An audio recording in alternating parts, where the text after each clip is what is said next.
Waktu itu Habib Rizik lagi sakit, imam besar. Ya, beliau sakit, dirawat di RSUMI saat itu. Tapi kondisinya segar. Bagaimana sih kalau orang sakit segar? Syarifah Fadilah, pengalaman hidupnya orang tua anak digebukin bukan makin bener, makin bego, makin kagak denger, saudara. Kata Allah dalam Al-Quran, jangan kalian bunuh anak kalian karena takut miskin. Nahnu narzuquhum, kami yang akan memberikan rezeki. Kepada siapa? Bukan kepada ente dulu yang disebut sama Al-Quran. Hum, mereka dulu. Allah sebutnya mereka dulu, wa iyyakum, baru kalian. Nahnu narzuquhum wa iyyakum. Kami akan berikan rezeki kepada kalian, kepada mereka, anak-anak kalian dan kamu. Yang Allah sebut anak dulu atau kita dulu? Anak dulu atau kita dulu? Artinya apa? Rezeki anak duluan, saudara. Kemudian yang keempat, wala taqtulu auladakum, jangan kalian membunuh daripada anak-anak kalian. Ya, ini sumpah setia yang diambil Nabi Shallallahu Alaihi Wasallam. Ya, jangan membunuh anak-anak kalian. Bukan hanya membunuh anak, sebetulnya membunuh aja tuh dosanya luar biasa, saudara. Makanya tadi kata Imam Ahmad bin Hambal, yang lebih tinggi dari zina apa? Membunuh. Membunuh bukan dosa main-main. Jangan gara-gara kita emosi, ya, gara-gara gengsi, mikir pendek asal ngebunuh orang. Hati-hati ya kawan, hati-hati, nggak boleh.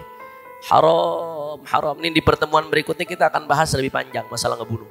Karena pertemuan berikutnya hadis tentang bahayanya seorang muslim membunuh muslim yang lainnya. Insya Allah kita bahas di pertemuan berikutnya. Insya Allah. Tapi di sini secara spesifik baiatnya Rasulullah membaiat supaya jangan membunuh anak-anak kalian. Membunuh anak-anak kalian nih, kalau dulu orang-orang jahiliyah ada sebagian yang kalau punya anak perempuan dikuburin. Nah, ini jahiliyah yang sangat dikecam oleh Nabi Shallallahu Alaihi Wasallam dan diberantas oleh Nabi.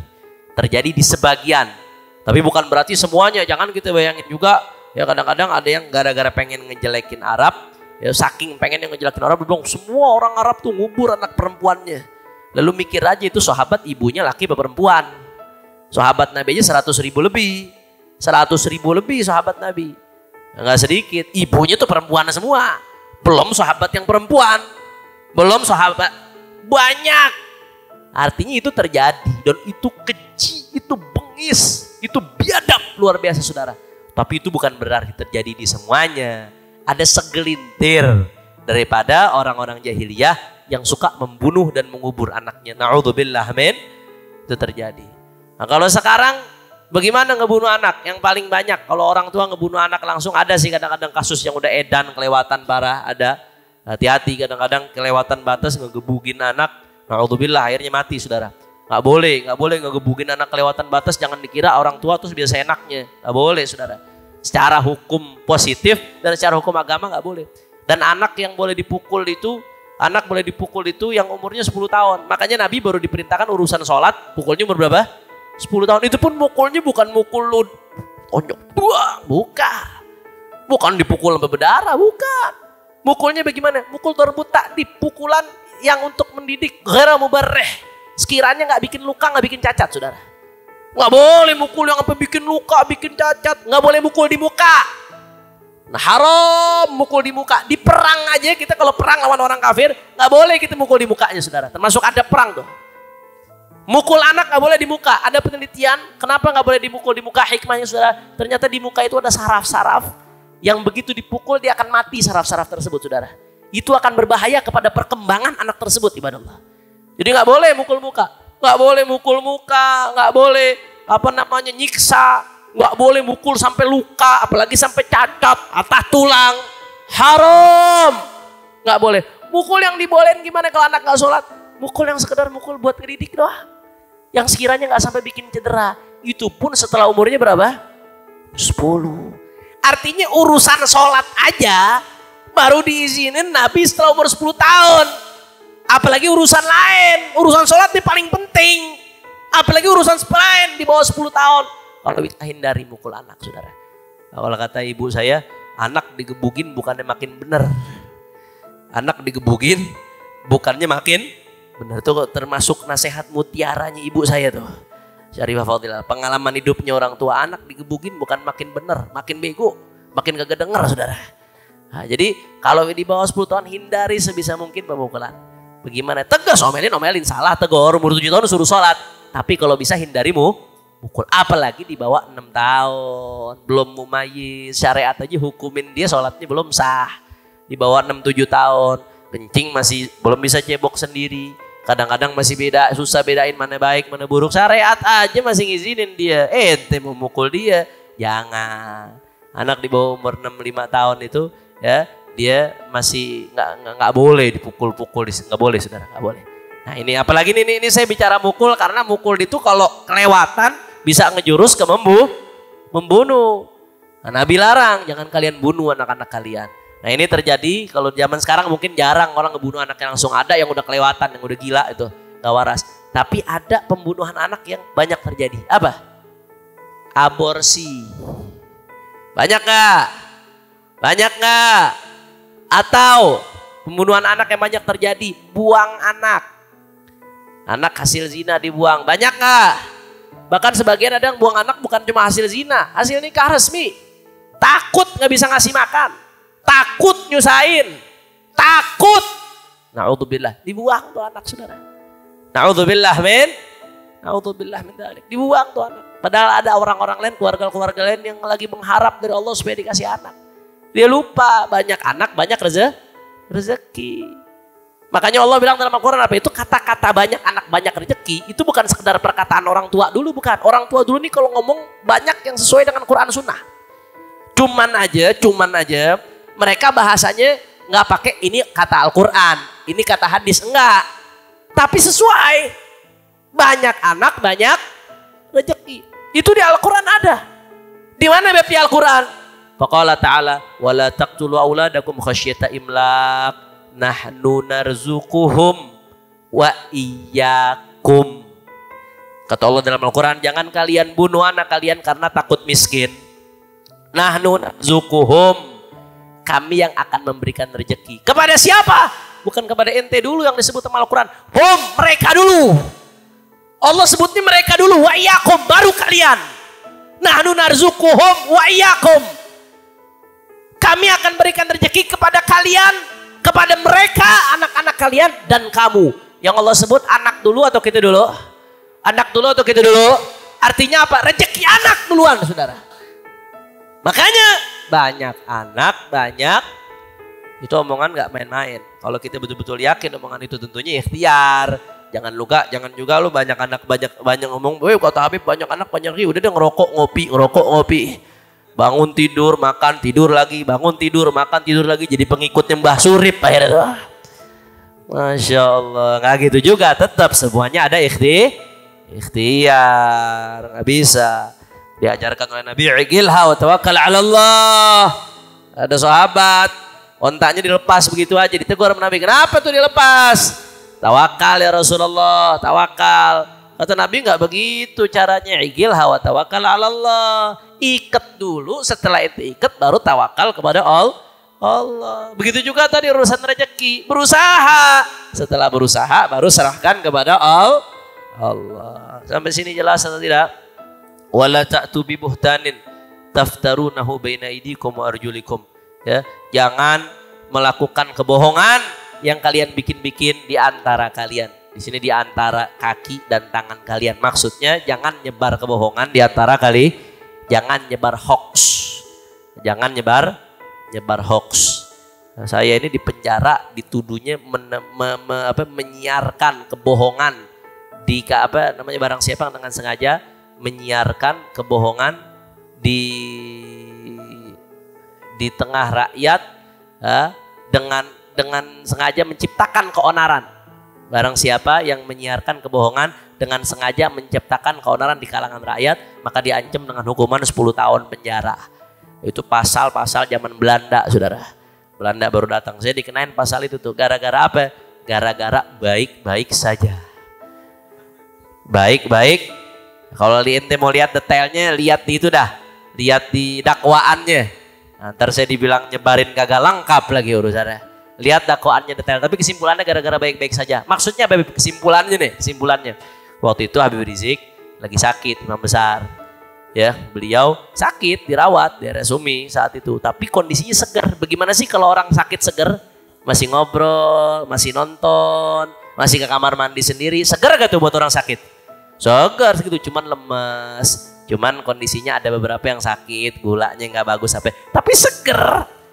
Tahu-tahu ada yang nyebarin hoax. Kita hadirkan tuh bukti-bukti hoax tuh di pengadilan. Ada yang nyebarin hoax. Hoaxnya apa? Habib Rizik sekarat. Itu ada tuh yang nonton 500.000, yang nonton 700.000. Gede-gede yang nonton Habib Rizik sekarat. Besoknya ada hoax lagi, Habib Rizik dirawat di ICU. Besoknya lagi ada yang nyebakar Habib Rizik mati, dibikin gambar kurung batang laskar lagi gotong. Masya Allah. Akhirnya apa yang terjadi? Banyak yang khawatir. Telepon nama saya, Beb, apa benar Habib Rizik kritis, Beb? Habaib-habaib, ulama-ulama ini banyak yang telepon saya, khawatir apa benar, Beb, Habib Rizik seperti ini di ICU, Beb. Termasuk wali kota Bima Arya nanya ke kepala rumah sakit Dr. Andi Tatat, Beb, apa benar Habib Rizik di ICU? Sempat tanya berdasarkan kesaksian Dr. Andi Tatat itu. Nanya, artinya berita ini nyebar. Akhirnya saya capek jawab satu-satu. Saya bikin video, alhamdulillah saat ini saya dirawat Habib Rizik, ya dirawat. Tapi alhamdulillah keadaannya secara garis besar baik-baik saja. Gara-gara itu tuh saya di penjara tuh. Nah, akhirnya besoknya Habib Rizik ketika mau pulang bikin pernyataan itu juga di rumah sakit. Alhamdulillah saya merasa saya sudah segar, sehat. Begitu juga Dokter Andi. Akhirnya begitu, beliau kan baru PCR tuh. Begitu PCR, setelah keluar rumah sakit, hasilnya baru ketahuan, ternyata positif. Nah, katanya akhirnya apa? Gara-gara ente nih udah pernah kena COVID kan gara-gara. Ada nggak yang positif kagak apa-apa? Ngerasa sehat, ada nggak? Ente positif tapi seger, ada kagak? Ente positif tapi kagak ada apa-apa, aneh. Gue bisa positif hasilnya, oh apalagi awal-awal rame, dijemput sama ambulan, RT RW heboh urusannya. Padahal gue kagak apa-apa. Banyak yang model begitu. Artinya walaupun dia positif tapi ngerasa sehat, ternyata hasilnya positif.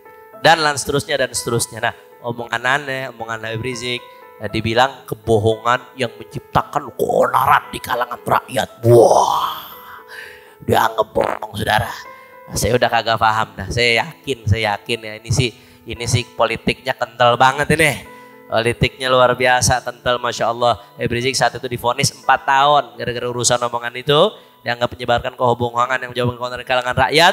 Kemudian saya divonis 1 tahun. Kemudian beliau di tingkat kasasi turun menjadi 2 tahun. Alhamdulillah. Padahal saya mau tanya, sebetulnya yang suka ngebohong bikin heboh kita apa dia? Kita apa dia? Dia siapa? Si doi. Masya Allah. Itu katanya katanya ada mobil mau keluar. Keluarnya di galam gaib, sampai sekarang belum keluar tuh mobil. Jangan pakai disebut dah. Nah, paham Tom? Jelas?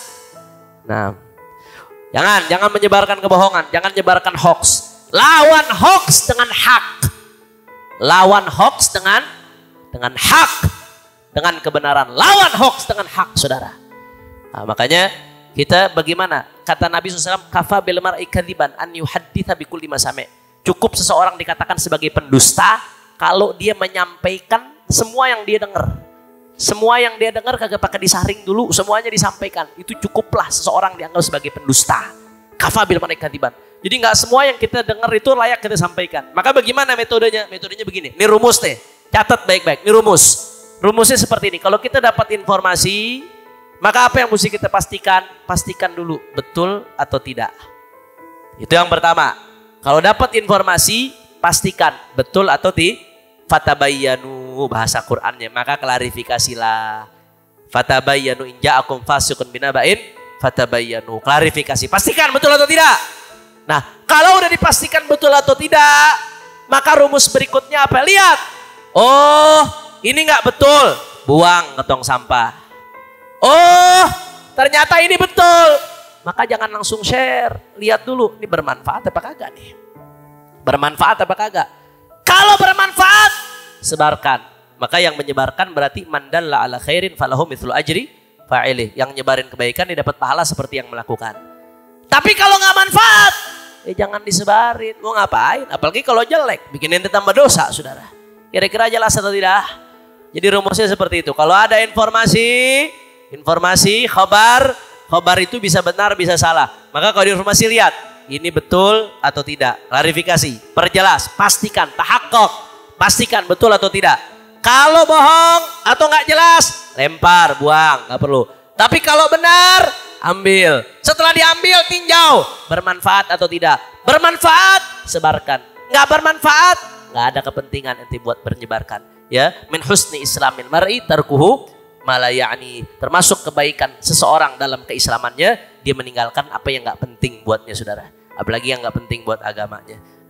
Kata Nabi SAW tadi, wala ta'su fil ma'ruf. Jangan kau bermaksiat dalam kebaikan. Anda singkat saja karena sudah malam. Tadi ini agak malam karena kita maulidnya agak panjang. Karena ini di permulaan bulan kelahirannya baginda Nabi besar Muhammad SAW. Maka kata Nabi, faman wafa minkum, barang siapa yang memenuhi di antara kalian daripada sumpah setia tersebut, fa ajruhu 'ala Allah, maka dia mendapatkan pahala dari Allah Subhanahu wa taala. Enggak tahu berapa pahalanya, itu urusan Allah. Wa man asaba min dzalika syai'a, barang siapa yang melanggar tadi salah satu di antara tadi selain syirik. Karena syirik ada pengecualian dari ayat lain. Ya innallaha la yaghfiru an yushraka bihi wa ya'fu an ma duna dzalika liman yasha. Itu pengecualian, taksis dengan ayat lain. Berarti selain syirik. Kalau syirik diampunin enggak sama Allah? Enggak diampunin sama Allah. Orang mati dalam keadaan menyekutukan Allah, kecuali kalau di masa hidupnya dia kembali syahadat. Lain cerita tuh. Di masa hidupnya dia tobat. Cara tobatnya bagaimana? Kembali syahadat. Maka dia kembali Islam lagi. Nah, tapi kalau dalam keadaan udah meninggal dunia dia nggak syahadat, udah selesai, udah game over, saudara.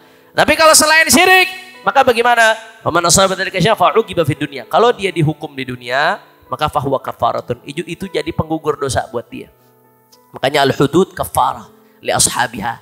Dalam riwayat, hukuman itu menjadi penggugur dosa. Makanya dalam satu hadis, ya ada seorang perempuan datang ke Rasulullah SAW. Perempuan ini hamil gara-gara zina. Datang ke Rasulullah SAW, ya Rasulullah, aku berzina ya Rasulullah. Zina ini nggak boleh kita ngukumin orang zina kecuali dengan dua hal. Satu, pengakuan dari dia, itu ikrar sayyidul bayinat. Pengakuan, itu ikrar. Atau yang kedua apa? Ada 4 orang yang menyaksikan langsung. Mohon maaf, helm masuk ke sarangnya. Itu saya pakai bahasa kinayah tuh. Kalau nggak menyaksikan langsung, menyaksikan lewat video, bagaimana Beb? Video bisa aja direkayasa. Kita lihat aja film-film barat, film The Independent Days, dari planet Mars, alien turun ke dunia pakai planet UFO nyerang Amerika. Itu kalau kita nonton filmnya kayak beneran apa kagak? Kayak beneran. Film-film Rambo, tembok-tembok, ada yang mati berdarah-darah, kayak beneran apa kagak? Ternyata rekayasa nggak? Rekayasa. Video bisa direkayasa. Makanya video itu nggak bisa dijadikan bukti dalam perzinahan. Video hanya indikator, korinah. Dalam fikih itu kebanyakan orang mengatakan nggak bisa langsung jadi bukti perzinahan. Dia hanya jadi indikator, saudara. Belum cukup, belum sampai ke tahapan bayinah di dalam fikih, saudara. Nah, orang bisa dihukumi berzina, satu, kalau dia ngaku, atau yang kedua, ada 4 saksi yang melihatnya. Kalau dia ngaku, pengakuan dia sendiri cukup, karena pengakuan itu bukti tertinggi, sayyidul bayinat. Kalau dia nggak ngaku dan disunahkan orang yang berzina, nggak perlu ngaku ke orang lain. Sunnah dia nutupin dirinya, taubat kepada Allah. Nggak perlu dia umbar aibnya. Tapi kalau andai kata, saudara, ada 4 orang menyaksikan, maka dia dihukum. Bukan hukuman tadi yang saya sebutkan. 4 orang langsung yang menyaksikan, 4 orang dewasa laki-laki menyaksikan secara langsung. Beb, kalau yang menyaksikan cuma 2 orang doang, bagaimana Beb? Lihat malam-malam, ya. Lihat malam-malam, cuma berduaan, lagi ngintip di satu tempat atau di kebun. Atau ada lihat orang berzina malam-malam, dia cuma berdua doang. Apa boleh dia cerita itu ke orang? Nggak boleh. Haram, karena dia cuma berdua. Kesaksiannya itu nggak jadi kesaksian. Dia tahu bagaimana? Udah selesai. Antara dia sama Allah Subhanahu Wa Taala. Nggak boleh dia ngomong, saudara. Haram, walaupun dia ngelihat secara langsung. Haram dia ngomong, saudara. Kalau ngomong, hukumnya qadzaf. Qadzaf itu artinya nuduh orang zina tanpa bukti yang sah. Maka yang ngomong itu dicambuk 80 kali. Nggak main-main, saudara. Dalam hukum Islam yang ngomongnya justru yang dicambuk 80 kali. 3 orang bagaimana? Hati 3. Selama nggak 4, nggak boleh saudara. Kira-kira jelas atau tidak? Paham atau tidak? Nah ada orang datang ke Rasulullah, perempuan, ya Rasulullah, saya berzina ya Rasulullah. Sampai Rasulullah, apa bener ente? Mungkin ente salah kali. Ambil Rasulullah sakit, udah tutup aja. Enggak ya Rasulullah, saya memang berzina ya Rasulullah. Keadaan perempuan itu hamil, dia takut sama Allah. Dia merasa dirinya berdosa, dia pengen dosanya digugurkan oleh Allah Subhanahu wa taala. Akhirnya apa yang terjadi? Ya, orang tersebut datang ke Rasulullah, perempuan tersebut kata Rasulullah, udah, tunggu dia ngelahirin. Jangan dihukum dulu sekarang. Dia pengen dihukum, tunggu dia ngelahirin. Oh, begitu ngelahirin kata Rasulullah, tunggu nyusuinnya selesai. Begitu nyusuinnya selesai, dia datang, ya udah kata Rasulullah, tegakkan hukuman atasnya, dihukum mati akhirnya saudara. Begitu dihukum mati selesai, Rasulullah sholatin jenazahnya. Sahabat nanya, ya Rasulullah, ini pezina ya Rasulullah, kau sholatin jenazahnya pezina ini. Kau sholatin jenazah pezina ya Rasulullah, nggak salah. Apa kata Rasulullah SAW? Ya, laqad tabat taubatan law qussimat ala 70 min ahli al-Madinah lakafathum lawasi'athum. Kata Nabi, perempuan tadi udah taubat. Saking tulusnya taubatnya dia kepada Allah, andai taubat itu dibagikan buat 70 penduduk Madinah, semuanya diampuni oleh Allah Subhanahu wa taala. Gara-gara taubat ini perempuan, saudara. Artinya apa? Siapa yang lebih afdol kata Nabi dari orang yang mau berderma, mendermakan jiwanya buat Allah. Dia pengen dihukum, ditegakkan hukum atasnya supaya Allah ampunin. Siapa orang lebih afdol dari dia? Nah, makanya kata Nabi di sini, kalau andai ada orang ngelakuin itu, tahu-tahu dihukum, maka hukumannya jadi penggugur dosa. Tapi kalau Allah tutup ketika dunia, nggak sampai dihukum, apa yang terjadi? Kemudian Allah tutup, ngelakuin tadi itu salah satu daripada yang Nabi larang, yang udah diambil sumpah setia. Kemudian Allah tutup, ya nggak ketahuan, fahwa ilallah, maka terserah Allah nanti, kembali kepada Allah. Insya'afa anhu, kalau Allah mau, Allah ampunin. Wa insya'agabahu, kalau Allah mau, Allah siksa dia. Mudah-mudahan kita termasuk yang diampuni oleh Allah Subhanahu wa taala. Mudah-mudahan kita termasuk yang memegang teguh sumpah setia ini kepada baginda Nabi besar Muhammad sallallahu alaihi wasallam. Ini saja yang saya sampaikan. Mudah-mudahan yang sedikit yang saya sampaikan ini bermanfaat. Mohon maaf kalau ada salah-salah kata. Mohon maaf kalau ada yang kurang berkenan. Dan kita minta kepada Habib Idrus untuk membacakan doa maulid, kemudian nanti doa penutup dari Habib Hussein, dan terakhir baru kita baca talqin dzikr tauhid Al Habib Umar bin Abdurrahman Al Attas. Fadhal Habib Idrus.